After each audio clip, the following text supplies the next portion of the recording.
रोहित शर्मा जो 3 रन बनाकर आउट हुए एडिलेड टेस्ट की पहली पारी में, अपने आप को डिमोट किया उन्होंने नंबर 6 पर। शायद ये उम्मीद थी कि रोहित शर्मा क्या वहां जाकर बड़ी पारी खेल सकते। कुछ लोग ये भी कह रहे थे सर कि जब इनके बैटिंग ऑर्डर से छेड़छाड़ करते हैं तो इनका परफॉर्मेंस नहीं आता है, लेकिन ऐसा क्या किया जाए अब? रोहित शर्मा क्या करें ऐसा कि वो रन आने शुरू हो जाएं अब, क्योंकि बहुत लंबा टाइम हो गया। अब आपने 6 नंबर पे भी आके देख लिया, वो आप 15-20 बॉल्स खेलते हो, उसके बाद ऐसा लगता है कि आप डिफेंस करने जा रहे हो तो वो डिफेंस भी स्ट्रांग नहीं है, रिफ्लेक्सेस भी स्ट्रांग नहीं है, कुछ भी ऐसा लग रहा है कि सही नहीं जा रहा है रोहित सर। पिछली 5 पारियों में 20 भी पार नहीं कर पाए रोहित शर्मा, और पिछली 11 पारियों में सर 23 का औसत है टेस्ट क्रिकेट में। नहीं, रोहित के साथ मुझे जो दिख रहा है ना, रोहित जगह क्यों छोड़ के गए, क्यों छोड़ के गए? जगह उनकी छीन ली गई ना।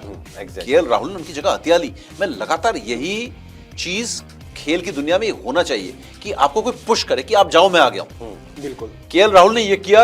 और रोहित शर्मा इस वक्त, एक हमारे दोस्त थे, मैं अभी चाय पी रहा था तो मेरे एक दोस्त थे यहाँ पर हमारे ऑफिस में, इंडिया टीवी में। क्रिकेट सभी देखते हैं, आप लोग भी देखते हो, हम सब देखते हैं, और क्रिकेट की समझ हम सबको बहुत है। तो उन्होंने एक बहुत अच्छी बात की। उन्होंने कहा कि ये जो आप रोहित शर्मा से मिडिल ऑर्डर में खिलवा रहे हो ना, ये मिडिल ऑर्डर वाला बैट्समैन रहा ही नहीं अब, ठीक है ना। ये ओपनर बन चुका है, पिछले 4 साल से देखो ये ओपनिंग कर रहा है, इसका माइंडसेट चेंज हो चुका है, ये एग्रेसिव खेलता है, बॉल 1 से मारने की कोशिश करता है। आप अगर मिडिल ऑर्डर में आ रहे हो ना, तो आपके अंदर रन बनाने की, अपने इनिंग्स को बिल्ड करने की एबिलिटी होनी चाहिए, जैसे रहाणे में, पुजारा में थी, वीवीएस लक्ष्मण में थी। मिडिल ऑर्डर में एक अलग क्वालिटी की डिमांड होती है, तो वो चीज रोहित में बिल्कुल जो है गायब हो चुकी है।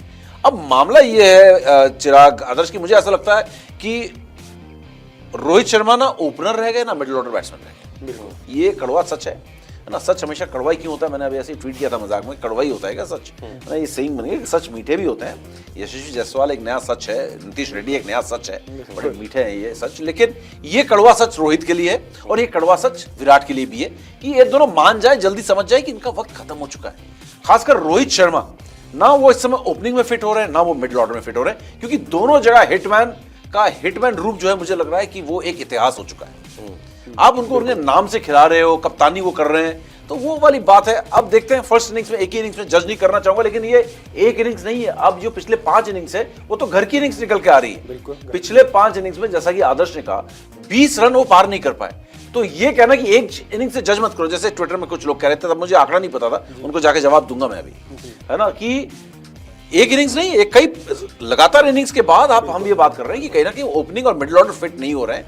रोहित का टाइम आ गया, उनको 3rd टेस्ट मैच, मतलब हिम्मत होती है ना, जैसे धोनी ने बीच में छोड़ दिया था, हिम्मत है तो वो छोड़ दे, बोला संन्यास ले ला हूं, घर वापस जा रहा हूं। नहीं, एक यूजर यहाँ पे भी कह रहे हैं टेस्ट क्रिकेट में बहुत फ्लॉप रहे। इंग्लैंड के अगेंस्ट एक शतक आया था, और बांग्लादेश के खिलाफ एक अच्छी पारी आई थी कानपुर में शायद, बिल्कुल 52 की थी वो भी, मतलब बाकी तो पूरा साल ही फ्लॉप रहा। हाँ, उनके उंगलियों में आप गिन सकते हो कितने अच्छे इनिंग्स है, 1-2 निकल के आती है। 2 ही है सर, एक इंग्लैंड के खिलाफ शतक था और एक बांग्लादेश के खिलाफ 52 थे, वो 2 इनिंग्स थी इस साल। विवेक मिश्रा जी तो ये कह रहे हैं कि रोहित शर्मा को बुमराह की कैप्टनसी में खेलना चाहिए, अब अगर वो खेलना है तो बिल्कुल खेलना चाहिए।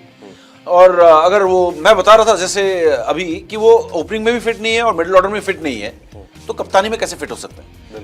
पहली चीज जो आपकी डिमांड होती है कि एज ए प्लेयर आप 11 में फिट हो रहे हो नहीं हो रहे हो, उसके बाद कप्तानी। आप कप्तान हो इसलिए टीम में थोड़ी खेलोगे, आप सबसे पहले खिलाड़ी हो इसलिए आप खेलोगे तो आप कप्तानी करोगे। तो इस समय रोहित जो है वो 11 में अपनी जगह डिजर्व नहीं कर रहा है। वो बुमराह के अंडर खेलने की तो बात ही नहीं होती है, अब वो उनकी टीम से बाहर जाने का टाइम हो गया है। आप किसी के अंडर तब खेलते हो जैसे सचिन तेंदुलकर कप्तानी कर रहे थे, उनके पास बहुत क्रिकेट बची हुई थी, उन्होंने कप्तानी नहीं करनी है, जो भी कप्तान बनाओगे उसके अंडर खेल लूंगा। विराट कोहली पे ये चीज अप्लाई होती है, क्रिकेट बची हुई थी, कप्तानी छोड़ दी, आप रोहित के अंडर खेल रहे हैं। लेकिन रोहित के पास क्रिकेट कितनी बची हुई है, ये सबसे बड़ा सवाल है। क्या बची हुई है, क्या उनके से बैटिंग हो रही है, क्या उनकी टीम में जगह बन रही है? सबसे पहले तो आपको ये जो है ना चीज को आपको देखना होगा कि क्या उनकी टीम में जगह बन रही है, भी नहीं बन रही है। तो शायद मुझे लगता है वो बाहर जाने का टाइम आ गया, और उनको ये समझ में आना चाहिए, इनफैक्ट विराट को भी समझ में आना चाहिए, उनको भी ये सोच लेना चाहिए कि आखिरी सीरीज है या कौन सी सीरीज है। मैं 4 साल खेलने लायक बॉडी तो है मेरी, लेकिन क्या मेरा फॉर्म है? 5 साल से लोग मुझे कुछ बोल नहीं रहे, क्योंकि जो मैंने किया है उसके आधार पर आप खेलते जा रहे हो, अपने इंटरेस्ट खा रहे हो पुराने रनों पे। तो पुराने रनों पर कितने इंटरेस्ट खा लोगे भाई?